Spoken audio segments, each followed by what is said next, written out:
पुढची बातमी बीड जिल्ह्यातून वाहणाऱ्या गेवराईमधील गोदावरीचं नदीपात्र कोरडं ठाक पडलंय। परिणामी नदीकाठच्या गावांना पाणी टंचाईच्या झळा बसतायत।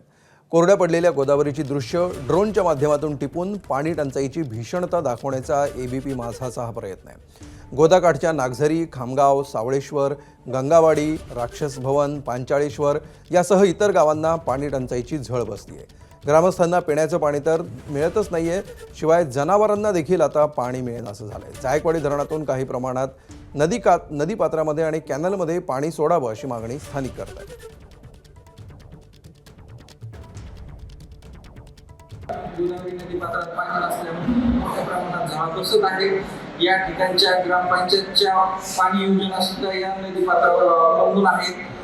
या गोदावरी नदी पात्रात पाणी नसल्यामुळे जनावरांच्या पाण्याचा प्रश्न सुद्धा मोठ्या प्रमाणात उद्भवला आहे आणि सदर ठिकाणी नागझरी, शहागड या गोदावरी तीरावर कोल्हापुरी बंधारा आहे। कोल्हापुरी बंधारा सुद्धा नादुरुस्त असल्यामुळं या बंधाऱ्यात पाणी टिकत नाही। पाणी न टिकल्यामुळं आज ही जी परिस्थिती उद्भवली ही त्या बंधाऱ्याचे गेट आणि बंधाऱ्याची क्षमता कमी असल्यामुळे त्या ठिकाणी हा प्रश्न उद्भवत आहे।